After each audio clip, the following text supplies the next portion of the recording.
오늘은 어떨까요? 미국 증시가 하루 만에 또 600포인트 넘게 올랐습니다. 이 훈풍이 이어가줘야 할 텐데요. 개장 전에 미리 살펴보시죠. 유창희 대표, 유스탁의 유창희 대표 모셨습니다. 어서 오세요. 안녕하세요. 기가 막히게 미국은 전저점에서 딱 반등이 나와줬는데 한국은 전저점을 깨고 내려간 상황이었죠, 어제. 네. 그래서 첫 번째 질문부터 바로 한번 드려보면 어제 사실 뭐 여러 악재들이 한꺼번에 나왔어요. 우리나라 같은 경우에는 장중반에 이제 애플의 어떤 증산 계획이 철회되면서 믿었던 수요마저 무너지는 거 아니냐. 그 위안화도 7.2 위안이 붕괴되면서 중국발 또 경기 둔화, 더불어서 영국의 파운드화발 경기 침체, 뭐 금융 위기까지 얘기가 한꺼번에 쏟아지면서 우리가 2,200이 무너졌습니다. 진짜. 이게 말이 됩니까? 작년에 3,300을 보던 시장이었는데 무려 1,200포인트가 하락한 상황인데 대표님 이거 참 말이 됩니까? 지금 뭐 말이 되는 겁니까 이게? 바닥이 다 왔다라고 얘기를 해야 될지 아니면 사실 우리가 주가라는 게 항상 뭔가 알 수 없는 불안감 아니면 괜찮은 기대에 대한 반영인데 이게 뭐 알 수 없는 불안감이 좀 다시 오는 건지 그거부터 좀 궁금해요. 네, 바닥이 온 겁니까? 저는 뭐 바닥에 거의 다 왔다라고 보고 있어요. 근데 중요한 거는 과연 바닥에 대해서 의미가 있을까? 그러니까 무슨 말씀이냐면 그동안 우리 이제 바닥을 계속 논의하는 것은 바닥을 찍고 나서 상당히 강한 V자 반등을 기대를 하고 있기 때문에 좀 바닥을 좀 계속 찾아가려고 하는 것인데 지금 저는 뭐 어저께 뭐 영국 관련해서 어떤 이슈가 나와주면서 미국 증시가 상승했습니다만은 막상 유럽 증시는 그렇게 많이 못 올랐어요. 물론 저점 대비해서는 유럽도 한 2% 이상 올라왔었습니다만은 미국만큼 올라가지 못했다는 것이죠. 그렇다면 일단은 좀 확인하고자 하는 심리가 좀 있었다. 어저께 미국도 한 2%대 상승을 좀 하긴 했습니다만은 그 전과 같은 모습하고 좀 달랐다는 것이죠. 만약에 그 전에 이런 좋은 이슈들 이렇게 많이 하락한 상황에서 이런 좋은 이슈가 나오면 보통 막 3%씩 막 그 불장을 보여줬는데 2%도 겨우 올라가다가 결국 2% 이상에서 마감하지 못했다는 것이죠. 그래서 그런 부분들이 결국에는 말씀하신 것처럼 초반에 우리가 이제 상반기 때는 혹은 뭐 한 9월 정도까지는 9월 초까지는 금리에 대해서만 신경을 썼다라면 지금은 이제 그 금리가 아니라 그로 인해서 좀 파급 효과 이런 것들이 이제 발생을 하는 것이고 거기에 따라서 이제 각 국가들이 예를 들어서 일본 같은 경우 또 유럽, 뭐 유럽도 이제 영국 또 이태리 각각이 다른 노선을 취하고 있지 않습니까? 거기에 따른 불협화음 이런 것들이 좀 이제 금융 리스크로 좀 발생이 되면서 지난주, 이번 주, 특히 이번 주 초에 하락이 좀 가팔랐다 생각을 좀 하고 있습니다. 그래서 이러한 부분들이 어느 정도 이제 해소가 돼야 된다 생각하고 있어요. 그래서 어저께 다행스럽게 영국에서 뭐 국채 매입 QE라고 표현하기 좀 뭐하지만 어쨌든 국채 매입을 한다라고 하면서 일단은 영국의 채권 금리가 좀 안정화가 됐고 그러면서 이제 미국의 10년물 채권 금리가 안정화되면서 또 달러도 약세를 띠면 조금 가라앉으면서 증시가 올라왔는데 결국엔 이제 주요 금융 정책 담당자들이 어떤 현재 위기에 대해서 좀 통일된 어떤 얘기가 좀 나와야지 진정한 바닥이 아닐까. 그래서 그 전까지는 좀 제한된 반등, 또 하락이 나오더라도 뭐 급락은 아니지만 좀 제한된 하락을 좀 보여줄 가능성이 높지 않을까 판단하고 있습니다. 그러면 아예 직관적으로 질문을 드리겠습니다. 바닥이 나왔다, 아직 모른다, 둘 중에 어느 쪽입니까? 저는 아직은 모른다. 아직은 모른다. 자, 그리고 그런 상황이다 보니까 이번 주에 사실 반대 매매가 굉장히 많이 나왔어요. 근데 바닥이 또 불안하다라는 거는 바닥을 잡는 과정에서는 반대 매매로 인해서 예상치 못한 이 하단까지 가는 경우가 있잖아요. 그렇죠. 그러면 이제 어디가 바닥이 아닐 수 있는데 반대 매매가 더 나올 가능성도 좀 있어 보이나요? 일단은 어저께 이 반대 매매라는 게 그냥 주가가 조금씩 야금야금 하락했을 때는 반대 매매가 제한적이에요. 근데 어떻게 보면 지난주 이번 주 코스피 같은 경우가 이번 주 마감하지 않았음에도 불구하고 어저께 기준으로 본다라면은 한 10% 가까운 한 7%, 7에서 한 8% 정도 하락을 했고요. 그렇죠. 코스닥은 거의 10%가 넘는 하락을 했어요. 네. 그럼 이 주가 지수가 이렇게 하락했다는 얘기는 개별 종목은 어떤 종목은 많게는 한 20-30% 이상 하락한다라는 것이거든요.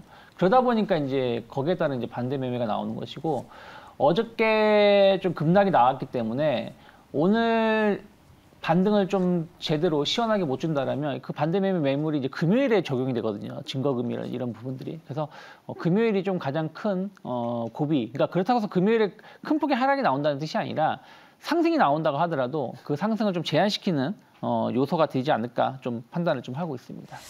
자, 근데 이제 시장을 우리가 바닥이다 아니다 논쟁을 할 때 항상 생각하는 게 밸류에이션이잖아요.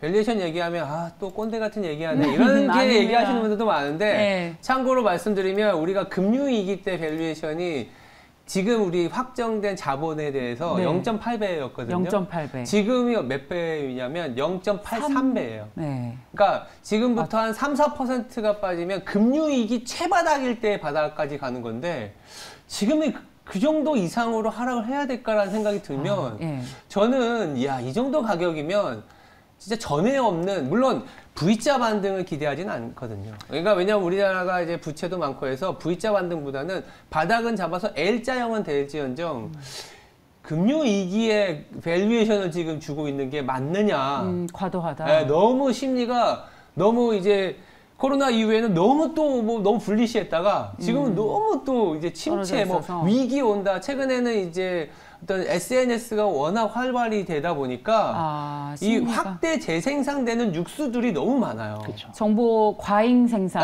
네, 그래서 지금 0.8배, 그러니까 0.8배 그 이하로도 더 하락할 수는 있습니다. 하락할 수는 있는데 그 수준에서 주식이 바닥이 안 나온다? 이거는 사실은 저는 말이 안 된다고 생각해요.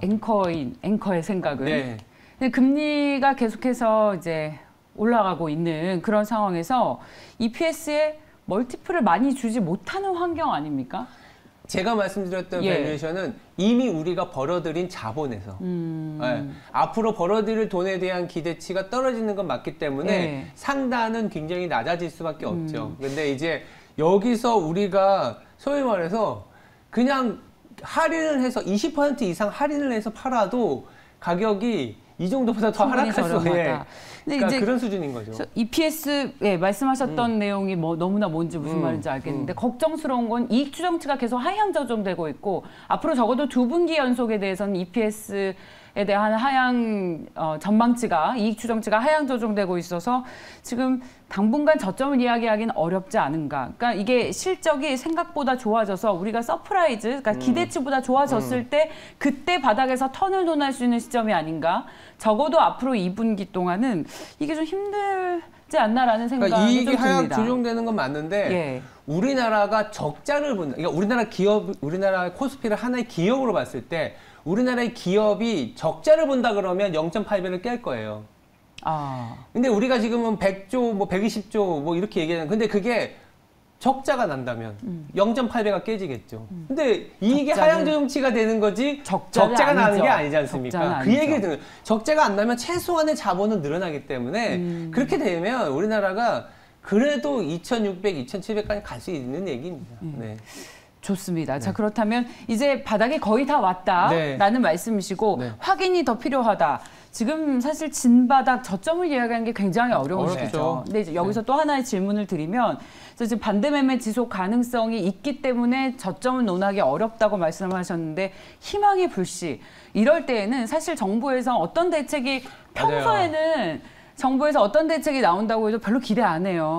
그냥 이때 나와줘야죠. 근데 나왔습니다. 그래서 정부가 5조의 증안 펀드를 투입했다고 했습니다. 지금 전 세계에서 이런 계속해서 바이백 정책을 펼치면서 이렇게 되면 이거라도 우리 시장의 바닥을 잡는 구원투수가 될 수 있을지에 대한 기대감이 어느 때보다도 높습니다. 시장이 구원투수가 될 수 있을지 우리 대표님의 판단은 어떠십니까? 증안 펀드 자금이 이제 20년도 팬데믹 때 좀 자금 조성됐지만 그때는 지급이 집행이 되지 않았거든요. 저는 근데 이번에는 좀 집행될 가능성이 높지 않을까 판단하고 있어요. 무슨 말이냐면 아까 말씀드린 것처럼 저점을 논하기 좀 힘들다고 말씀드린 이유는 저 개인적인 생각은 미국 증시가 더 빠질 거라 보고 있어요. 그러다 보니까 국내 증시가 저점이라고 말하기가 좀 애매할 수 있다라고 말씀드리는 것이거든요. 그렇기 때문에 그런 말씀 드리는 건데 증환펀드라는 게 뭐 내일 당장 들어오진 않겠죠. 하지만 이제 시장이 좀 흔들린다라면 충분히 관련해서 들어올 수가 있고 이것이 시장을 예를 들어서 뭐 다른 나라 10% 하락하는데 우리나라가 10% 올라가는 역할을 하지 못하겠지만 네. 다른 나라가 한 5% 10% 하락할 때 우리나라가 한 5에서 뭐 한 6% 하락하는 그런 이제 하방을 막아주는 좀 역할을 할 수 있지 않을까. 어저께 어저께죠. 대만이 이제 공매도 금지 네. 뭐 이런 소식이 나왔던 것처럼 우리나라도 이제 그런 부분들과 이제 연계해서 먼저 이런 증환펀드 관련된 얘기가 나온 거고 그럼 또 저희가 봤을 때는 이제 공매도 제한 일시적인 그 금지 같은 소식도 또 나올 수 있다 판단하고 있기 때문에 그러한 것들은 금융시장의 투자 심리를 좀 개선시킬 수 있는 요소가 되지 않을까 판단하고 있습니다. 그렇죠. 정부에서 그래도 뭔가 액션은 아니더라도 실제 액션은 아니더라도 그렇죠. 이게 뭐든지 경제나 주식은 다 심리지 않습니까? 그러니까 심리를 달래주는 그런 액션과 증환펀드가 있다라는 하나의 어떤 안전판 정도가 있다면 하방의 압력이 조금은 다소 완화될 수 있는 그리고 나서 좀 시간이 지나다 보면 생각보다 괜찮은 실적 아니면 뭐 미국에서의 안정을 찾게 되면 뭐 2000이 아니라 2100, 2200, 2300에서 바닥을 잡아가는 모습은 그래도 기대할 수 있지 않겠냐는 생각은 하고 있어요. 시청자분들 지금 오늘 올랐지만 굉장히 불안한 상승이라고 하시면서 맞아요. 증환펀드 대책도 별로 이렇게 신뢰를 근데 이렇게 하는 보시면 되실 것 분위기는 같아요. 아니에요. 예. 뭐 일본 같은 경우도 예. 지난주에 20년 만에 환 개입을 했었고. 그렇습니다. 맞아요. 근데 그렇다고 해서 추가적인 환 개입을 하지 않았거든요. 근데 하지만 그런 액션을 취해줬다는 거. 어저께 영국이 예. 무제한 국채 매입을 한다고 했지만 예. 그 매수한 금액은 상당히 처음 매수한 금액이 적었어요. 하지만 시장의 영향을 컸던 것처럼 어떤 하나의 기준점을 잡아준다는 것 자체가 우리가 보기에는 그거 얼마나 되겠어 하겠지만 우리만 투자하는 게 아니라 외국인들도 있고 기관 투자자들도 있기 때문에 전체적인 시장의 영향력은 상당히 클 수도 있다 보고 있습니다. 알겠습니다. 좋습니다. 저는 그러면서 이제 바로 그러면 두 번째 이슈도 궁금해지는데 네. 결국 시장에서 이렇게 되면 시장이 조금만 안정을 찾게 되면 여러 가지 이슈와 테마에 대한 집중을 할 수밖에 네. 없잖아요. 조금 어제 뉴스긴 하지만 이제 가스를 좀 뭐 거의 확정적인 것 같아요. 네. 사보타지라고 하죠. 일부러 폭파시키는. 네. 진짜 유치합니다. 국가가. 근데 이제 네. 이 러시아의 행동으로 인해서 이제는 어떠한 이슈가 리스크로 불거지기보다는 이렇게 새로운 모멘텀 찾기로 바뀌는 것 같아요. 결국 에너지 쪽의 아이디어는 더 강해질 수밖에 없는 거 아니냐. 그래서 원전이라든지 그리고 파이프의 위험성이 나타나다 보니까 그렇죠. 파이프라 이제 PNG 말고 정말 LNG로 가야 되는 거 아니냐. 그러면 우리가 그동안 그래도 주도주 중에 하나가 조선주였지 않습니까? 네. 그러면 이렇게 반등이 나왔을 때 또 조선주를 한 번 더 봐야 되는 거 아닌지 이런 궁금증이 투자자분들 좀 계시거든요. 이걸 어떻게 바라보는지 예, 고견 좀 부탁드립니다. 네, 뭐 다들 아시겠지만 노드스트림 1, 2가 다 좀 사고가 좀 발생을 했죠. 뭐 이것이 뭐 인위적인 폭발 사고가 있었다라고 하는 것이고 그것이 이제 어디서 사고를 일으켰는지 모르겠지만 예상 가는 국가가 있지 않습니까? 그래서 이제 결국에는 이제 기승전 이제 에너지 불안감이 좀 더 장기화될 수밖에 없지 않겠냐는 이제 우려감들인 것인데 말씀하신 것처럼 가스 공급을 좀 다변화할 수밖에 없는 것이죠. 그러니까 유럽은 그동안 좀 편하게 가스를 좀 공급받아 왔지만 뭐 러우 전쟁이라든지 러시아 규제 때문에 이게 좀 쉽지 않고 그럼 이제 해상으로 이제 받아올 수밖에 없는 것이고 그럼 배밖에 없는 거 아니겠습니까? 그래서 또 러시아도 뭐 유럽에 판매를 못하면 다른 나라에 판매를 해야 되는 거고 그것도 역시 배로 판매를 해야 되는 것이기 때문에 LNG선 수요가 좀 높아질 수 있다는 기대감들. 올해 전 세계 LNG선이 올해까지 제가 알기로는 108척인가가 수주가 나왔는데 우리나라가 101척인가 102척인가를 수주를 했다고 합니다. 그래서 뭐 LNG선 관련해서는 우리나라가 상당히 독보적인 수주 모멘텀을 있기 때문에 뭐 조선주에 대한 어떤 기대감들을 가져갈 수도 있다 생각하고 있고 또 어쨌든 이 배가 당장 뚝딱뚝딱 만들어지는 것도 아니고 또 터미널 그 가스 보관 장소도 인프라도 마련을 해야 되고 그러면 최소 한 2년 정도 걸리는 것이거든요. 그러다 보니까 바로 진행할 수 있는 뭐 태양광이라든지 뭐 풍력 이런 쪽에 대해서도 좀 관심이 높아질 수 있다라고 보고 있어요. 근데 또 이제 이런 이슈들이 지난번 우리가 이제 태조 이방원이라는 테마주로 한번 강풍을 불었다가 좀 조정이 나오는 것이기 때문에 조선주들에 대해서는 그렇게 많이 올라가지 않았기 때문에 저는 뭐 충분히 연말 내년에 대한 어떤 기대감들 가져가면서 분할 매수 가능하다 보고 있는데 나머지 태양광, 풍력, 뭐 원전 관련된 종목군들은 조금 흐름을 좀 지켜보셔야 되지 않을까. 만약에 이제 이번에 진바닥일지 아닐지 모르겠지만 진바닥이 나와서 증시가 다시 뭐 2,500 정도까지 올라온다라면 또 새로운 주도주로 올라갈 가능성이 높기 때문에 그런 부분들에 대해서는 조금은 제한적으로 접근해야 되지 않을까 판단하고 있습니다. 네. 자, 그러면 저희 또 다음 이슈로 이런 시장에서 상당히 궁금해했었던 애플 관련 소식도 분석을 좀 해볼까요? 네. 어제 저희 장중에 애플 아이폰 14의 증상 계획을 철회했다라는 소식이 나오면서 관련 주식들이 떨어지고 LG 이노텍도 신저가에 갔잖아요. 네. 카메라 모듈 만드는 회사.